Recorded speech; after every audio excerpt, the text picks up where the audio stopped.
Hello friends, welcome back to Anvesha Raj channel. आज हम लोग पढ़ेंगे सांवले सपने की याद। ठीक है ना। इसको लिखा किसने है? जाबिर हुसैन जी ने इसे लिखा है। ठीक है ना। सबसे पहले हम इनके बारे में पढ़ते हैं। जाबिर हुसैन का जन्म सन 1945 बिहार में हुआ था। ठीक है। जाबिर हुसैन हिंदी, उर्दू तथा अंग्रेजी तीनों भाषाओं के बहुत अच्छे जानकार थे। ठीक है। चलिए, प्रस्तुत पाठ जून 1987 में प्रसिद्ध पक्षी विज्ञानी सलीम अली की मृत्यु के तुरंत बाद डायरी शैली में लिखा गया स्मरण है। ठीक है ना। ये क्या है? एक स्मरण है। ठीक है ना। स्मरण मतलब होता है उसकी याद में लिखा गया। ठीक है ना। उसके याद में लिखा गया है। ठीक है। और ये सलीम अली की मृत्यु हो जाती है। ठीक है ना। फिर उसके बाद मतलब कवि को बहुत बुरा लगता है, मतलब बहुत दुख होता है। इसी वजह से वो लिखते हैं। ठीक है। तो यहाँ पे लिखा हुआ, सलीम अली की मृत्यु से उत्पन्न दुख और अवसाद को लेखक ने सांवले सपनों की याद के रूप में व्यक्त किया है। ठीक है। सांवले मतलब ये दुख, उदासी।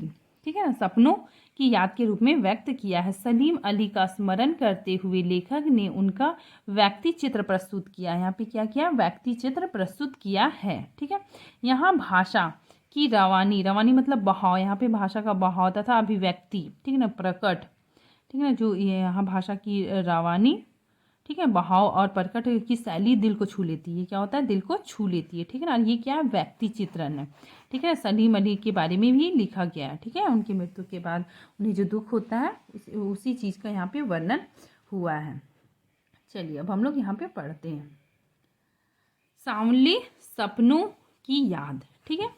चलिए, कवि इसमें बहुत ही प्यारा वर्णन करते हैं, क्योंकि सलीम अली क्या थे? पक्षी प्रेमी थे। ठीक है। इसीलिए यहाँ पे बहुत मतलब प्राकृतिक और पक्षी से जुड़ा हुआ वर्णन करते हैं। ठीक है ना। क्योंकि सलीम अली की मृत्यु हो जाती है और उनका 100 यात्रा, ठीक है, उनका 100 यात्रा का यहाँ पे वर्णन किया गया है। सुनहरे परिंदों के खूबसूरत पंखों पर सवार सांवले सांवले सपनों का एक हुजूम मौत की खामोशी वादी की तरफ अग्रसर है। मतलब यहाँ पे देखिए कवि ने कितना प्यारा वर्णन किया है कि उनकी 100 यात्रा जा रही है और उसमें वर्णन किया सुनहरे परिंदों मतलब कि पक्षी के पंखों पर सवार होके। ठीक है ना। पंखों पे सवार होके सांवले, ठीक है ना, सांवले सपनों का एक हुजूम, एक भीड़ है वहाँ पे, और मौत की खामोशी वादी की तरफ वो जा रहा है। ठीक है ना। कोई रोक टोक सके कहाँ संभव है। ठीक है ना। कोई उसको रोक टोक नहीं सकता है। ठीक है ना। ये कैसे संभव है? ठीक है। इस हुजूम मतलब क्या होता है? भीड़। ठीक है। इस भीड़ में, हाँ, इस भीड़ में आगे आगे चल रहे हैं। ठीक है ना। सलीम अली इस भीड़ में सबसे आगे चल रहे हैं। ठीक है ना। अपने कंधों पर सैलानियों मतलब होता है यात्री, जो एक प्लेस से दूसरे प्लेस जाता है। ठीक है ना। सैलानियों की तरह अपने अंतहीन सफर का बोझ उठाए। ठीक है ना। बोझ उठाए, लेकिन यह सफर पिछले तमाम सफरों से भिन्न है। मतलब यहाँ कवि बोल रहे हैं कि वो जा रहे हैं। ठीक है। वो क्या कर रहे हैं? जा रहे हैं, सफर पे जा रहे हैं। लेकिन ये क्या है ना, तमाम पिछले सफरों से सबसे भिन्न है। ये अंतहीन सफर है जिसका कोई अंत ही नहीं है। ठीक है ना। भीड़ भाड़ की जिंदगी और तनाव के माहौल से सलीम अली का यह आखिरी पलायन, मतलब ये क्या है ना, भीड़ भाड़ और तनाव के माहौल से सबसे आखिरी मतलब सबसे लास्ट पलायन है। ठीक है ना। वो जा रहे हैं, हम लोग से दूर जा रहे हैं। अब तो वे वन पक्षी की तरह प्रकृति में विलीन हो रहे हैं। मतलब वे क्या कर रहे हैं? वन पक्षी की तरह क्या हो रहे हैं? प्रकृति में ही विलीन हो रहे हैं, प्रकृति में ही मिल रहे हैं।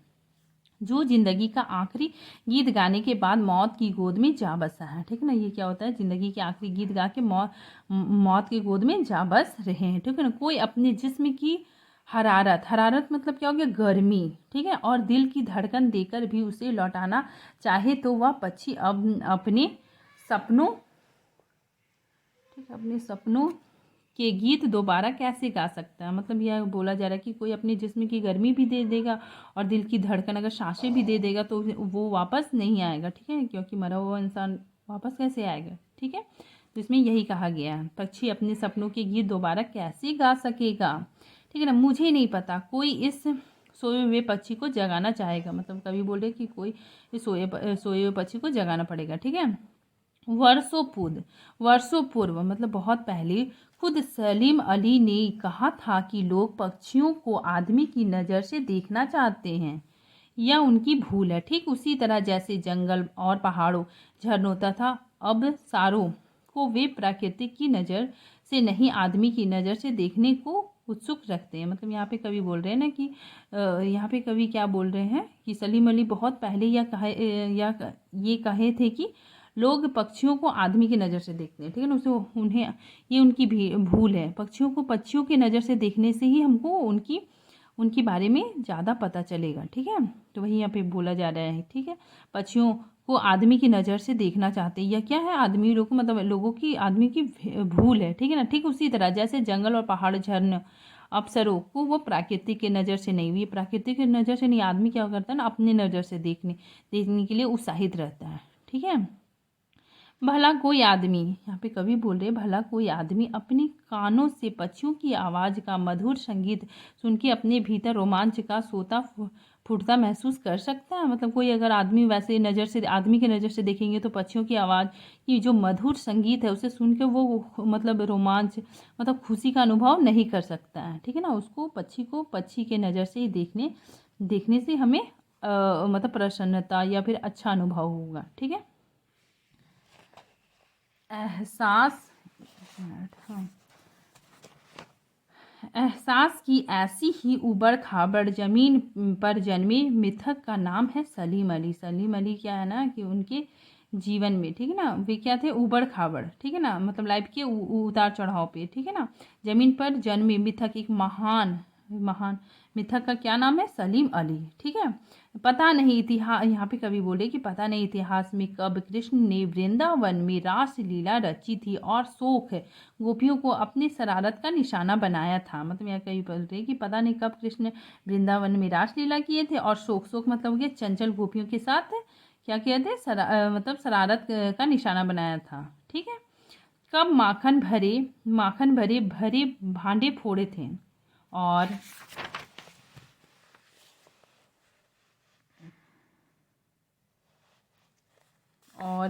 दूध छाली से अपने मुंह भरे थे। कब वाटिका में छोटे छोटे किंतु घने पेड़ों की छांव में विश्राम किया था। मतलब कवि बता रहे हैं कि कृष्ण कब ये सब मतलब दूध माखन खाए थे, कब वहाँ पे वाटिका मतलब हो गया बागीचे में, कब वो घने पेड़ों की छांव में विश्राम करते थे। ठीक है ना, कब पता नहीं, कब दिल की धड़कन को एकदम से तेज करने वाले अंदाज में बंसी बजाई थी और पता नहीं कब वृंदावन की पूरी दुनिया संगीतमय हो गई थी। पता नहीं यह सब कब हुआ था, लेकिन कोई आज भी, मतलब यह कवि बोल रहे हैं कि कोई अगर ये सब कब हुआ था पता नहीं, लेकिन कोई आज भी क्या होता है ना, वृंदावन जाए, अगर वो कोई आज भी अगर वृंदावन जाता है तो नदी का सांवला मतलब हल्का काला पानी उसे पूरी घटनाक्रम का याद दिला देता है। ठीक है ना, वहाँ पे क्या होता है ना, पूरे घटनाक्रम का मतलब यहाँ पे लगता है कि कृष्ण जी यहाँ पे अभी भी हैं, विद्यमान है। ठीक है ना, हर सुबह सूर्य निकलने से पहले जब पतली गलियों से उत्साह भरी भीड़ नदी की ओर बढ़ती है तो लगता है जैसे उस भीड़ को चीरता हुआ अचानक कोई सामने आएगा। ठीक है ना, बंसी की आवाज़ पर सब किसी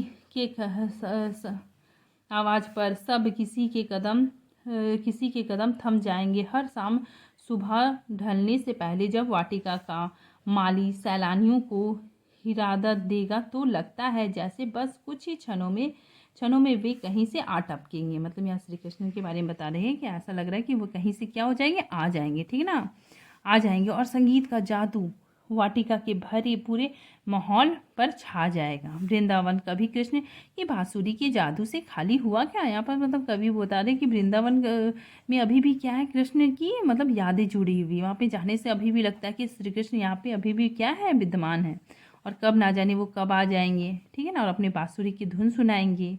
ठीक है ना, तो मतलब इसमें यही कहा जा रहा है कि वृंदावन का नाम लेते ही हमें श्री कृष्ण का याद आ जाता है। उसी तरह सलीम अली का नाम आते ही हमें क्या होता है, पक्षियों की याद आ जाती है। ठीक है, इसमें यहाँ पे कवि यही कहना चाह रहे हैं। चलिए, मिथकों की दुनिया में इस सवाल का जवाब तलाशने से पहले एक नज़र कमज़ोर काया वाले उस व्यक्ति पर डाली जाए जिसे हम सलीम अली के नाम से जानते हैं। ठीक है ना। मतलब सलीम अली क्या थे, बहुत कमज़ोर काया के थे, है ना। मतलब वो पतले दुबले थे, क्योंकि बहुत सफ़र करते थे इधर, मतलब पक्षियों की खोज में जाते थे दूरबीन लगा के, तो वो क्या वो अपने हेल्थ का भी ध्यान नहीं रखते थे, इसीलिए वो क्या थे, कमज़ोर काया के थे। ठीक है। उम्र के सती, सती मतलब 100 वर्ष। ठीक है।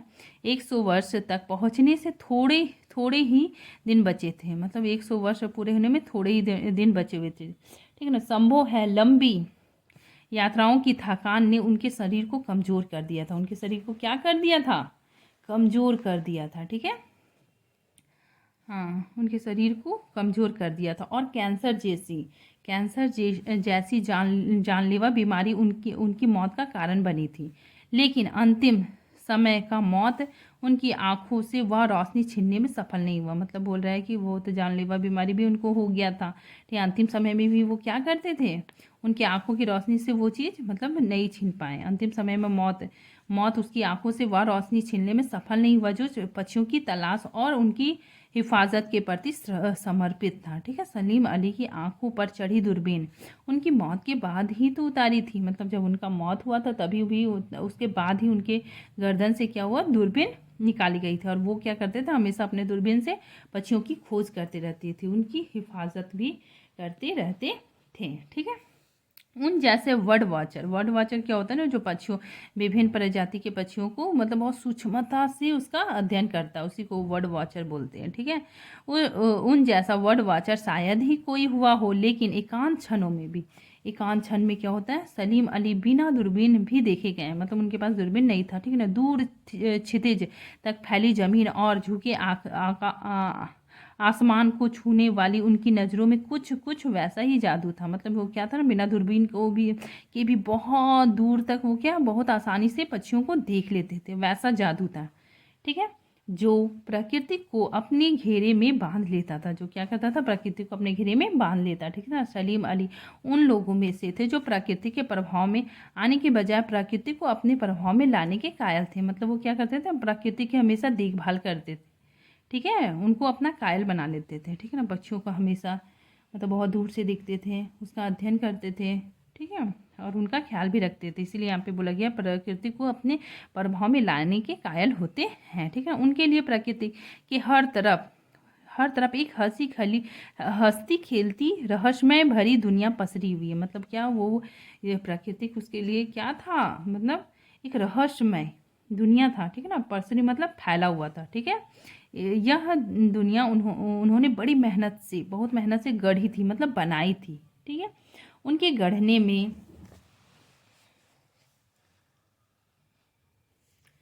गढ़ने में उनकी जीवन साथी तहमीना, ठीक है ना, तहमीना कौन थी, उनकी पत्नी थी। ठीक है। ने काफ़ी मदद की थी। तहमीना स्कूल के दिनों में उनकी सहपाठी रही थी, मतलब स्कूल के दिनों में वो उसके साथ पढ़ती थी। ठीक है ना। और उसकी पत्नी ने उनका बहुत ही मदद किया था। ठीक है।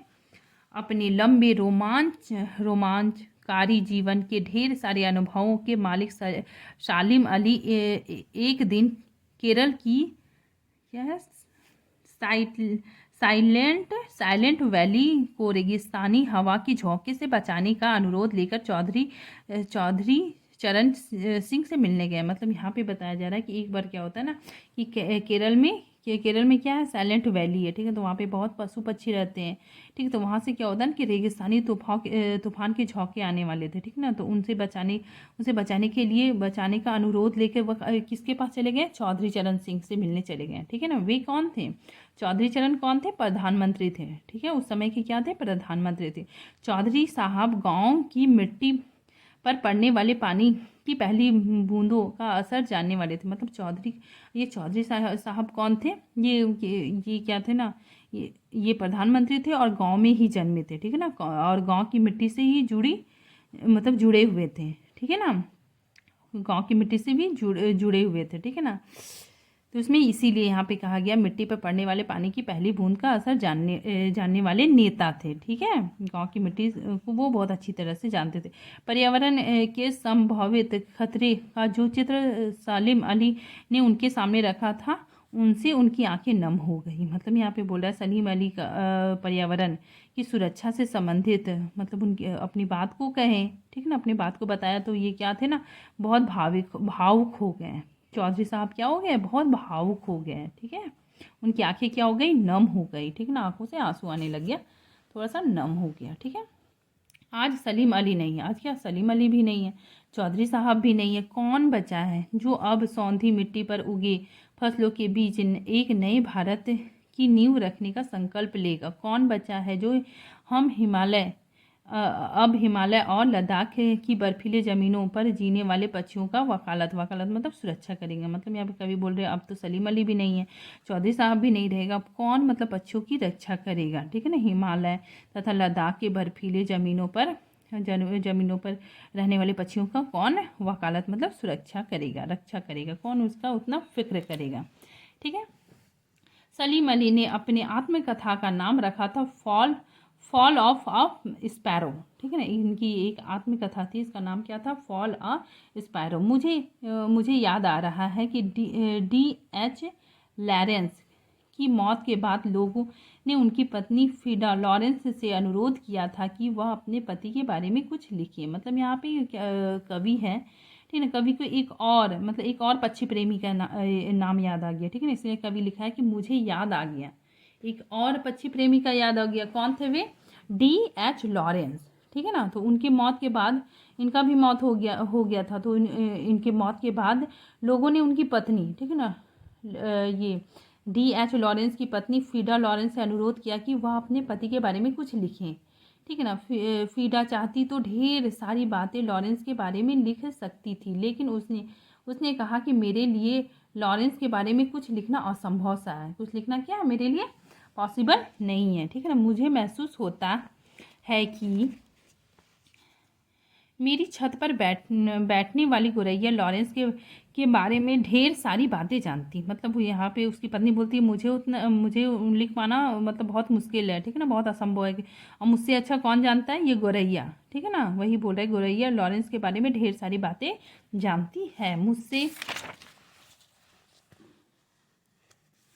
मुझसे भी ज़्यादा जानती। वो क्या करती है, मुझसे भी लॉरेंस के बारे में ज़्यादा जानती है। ठीक है ना, वो सचमुच इतना खुला और सादा दिल आदमी थे। लॉरेंस क्या थे, बहुत खुले मतलब बहुत अच्छे आदमी थे। ठीक है ना, एकदम दिल के बहुत साफ थे। ठीक है ना, मुमकिन है लॉरेंस मेरी रगों में मेरी हड्डियों में समाया हुआ है। उसकी पत्नी क्या बोलती है कि मेरे रगों में मेरी हड्डियों में समाया है, लेकिन मेरे लिए कितना कठिन है, उनके लिए वो बता रही कि मेरे लिए कितना कठिन है उनके बारे में अपने अनुभवों को शब्दों का जामा पहनाना। ठीक है ना, उनके बारे में कुछ भी लिखना मेरे लिए बहुत मुश्किल है। मुझे यकीन है मेरी छत पर बैठी गोरैया उनके बारे में और हम दोनों के बारे में मुझसे ज़्यादा जानकारी रखती। मतलब वो गोरैया मतलब ज़्यादा जानती है लॉरेंस के बारे में। ठीक है ना, मुझे उतना नहीं पता। ठीक है, चलिए नेक्स्ट आ रहा है, जटिल प्राणियों के लिए सलीम अली हमेशा एक पहेली बने रहेंगे। मतलब जो जटिल प्राणी, जो आम आदमी है, जो क्या होता है ना कि ये प्रकृति को मनुष्य के नज़रों से देखते हैं। ठीक है ना, हम जैसे आदमी मतलब हम जैसे मनुष्यों के लिए क्या है, सलीम अली एक पहेली के जैसे हैं। ठीक है बचपन के दिनों में उनकी एयरगन से घायल होकर गिरने वाली नीलकंठ की वह गौरैया सारी जिंदगी उन्हें खोज के नए नए रास्ते की तरफ ले जाती है। ठीक है ना, तो यहाँ पे बचपन का एक वर्णन किया गया है ना। यहाँ पे क्या होता है ना कि एक बार उनको एयरगन उनके मामा देते हैं। ठीक है ना, तो वो क्या करते हैं ना, वो निशाना लगाते हैं। तो एक निशाना छत में जाके निशाना लगाते हैं, तो क्या होता है कि एक नीलकंठ की गोरैया को मतलब निशाना लगाते हैं तो उसको चोट लग जाती है। ठीक है ना, उसके निशाने से तो उनको वो जख्मी हो जाती है, तो उन्हें बहुत बुरा लगता है। ठीक है ना, उनका मन क्या हो जाता है, बहुत भावुक हो जाता है। वे उनका ट्रीटमेंट भी करते हैं। ठीक है ना, तभी से उन्हें क्या हो जाता है, लगाव हो जाता है। सलीम अली को क्या हो जाता है, बहुत चिड़ियों से पक्षियों से बहुत लगाव हो जाता है।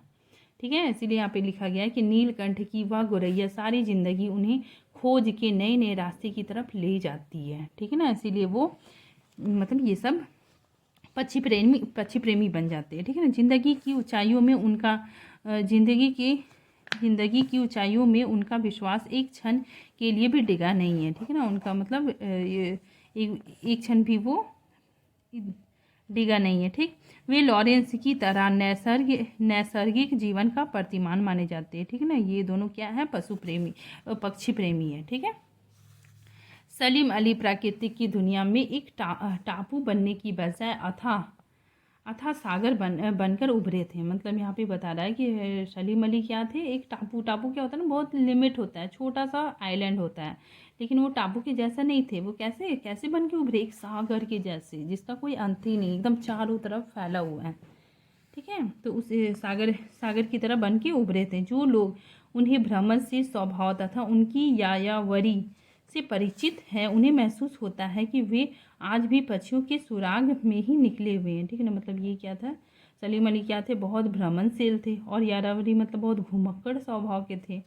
ठीक है ना, तो जो लोग इनके स्वभाव से परिचित थे, है ना, यायावरी से परिचित हैं, उन्हें महसूस होता है, उन्हें ऐसा लगता है कि वे आज भी पक्षियों के सुराग में निकले हुए क्या हो रहे हैं, आज भी कहाँ कहाँ निकले हुए, पक्षियों की खोज में निकले हैं। ठीक है, और बस अभी अभी गले में लंबी दूरबीन लटकाए अपने खोजपूर्ण नतीजे के साथ लौट आएंगे। मतलब अब क्या होगा ना, वो लौट आएंगे। ठीक है ना, अपने मतलब दूरबीन लटका के खोजपूर्ण नतीजे के साथ, खोजपूर्ण नतीजे के साथ वो क्या हो जाएंगे, लौट आ जाएंगे। ठीक है ना, जब तक वे नहीं लौटते हैं क्या उन्हें गया हुआ मान लिया जाए। यहाँ पे कवि बोल रहे हैं कि जब तक वो नहीं लौटते हैं तो उन्हें क्या गया हुआ माना जाए। मेरी आंखें नर्म है, यहाँ पे कवि बोल रहे मेरी आंखें क्या है, नर्म है। सलीम अली तुम लौटोगे ना, यहाँ पे कवि बोल रहे कि सलीम अली तुम लौटोगे ना, इस तरह करके मतलब अपना दुख प्रकट कर रहे हैं। ठीक है, थैंक यू फ्रेंड्स।